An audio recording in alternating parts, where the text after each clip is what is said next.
I don't know what content I put on here about my Jag lately, but probably nothing.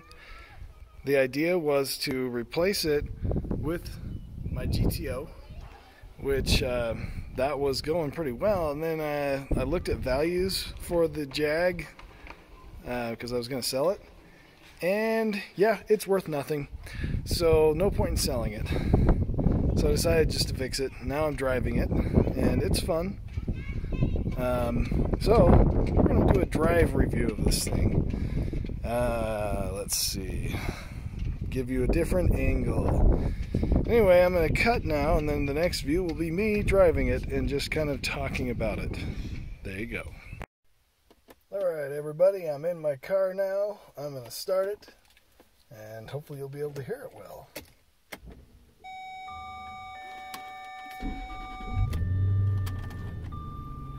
I've always loved this thing's low rumble. It's got a really good sound to it. It just sucks to have to keep fixing it so I can drive it. That's the thing I hate about it. I basically drive it for a couple thousand miles, and then something goes wrong, and then I have to fix it. A lot of the time it's small stuff. Like, for the first little while of me driving it, it was coil packs, and that's pretty well sorted out now.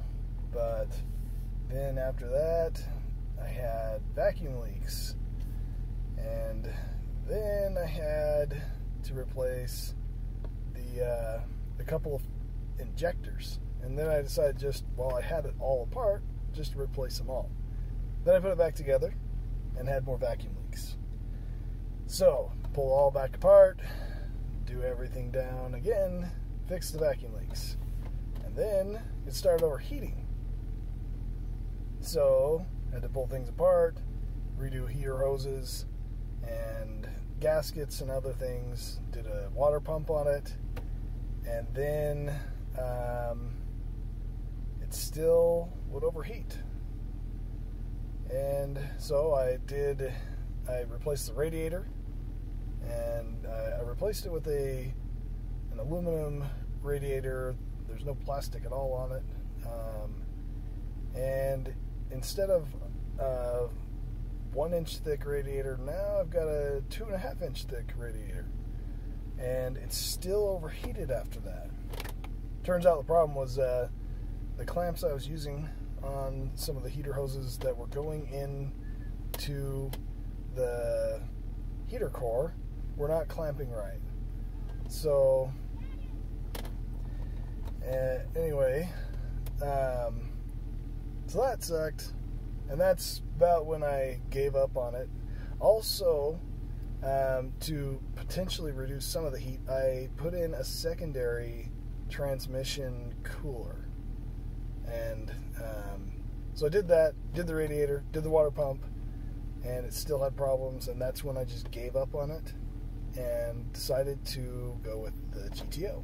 And I've had the GTO now for almost 1.5 years, and I've had 0 issues with it as far as being able to get in and drive. I could drive it anywhere I need to go. Of course, not off-road, but I don't need to drive off-road. If I do, I just take my truck. Anyway, so here's my Jag. I'm going to go ahead and rev it up while I'm sitting here. And hopefully you'll be able to hear the supercharger.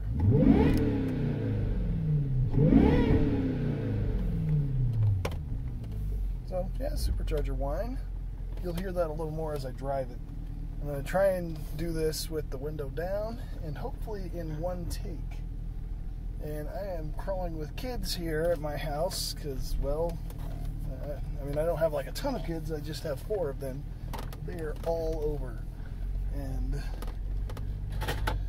for whatever reason, as soon as I start videoing, they just want to run over and talk to me.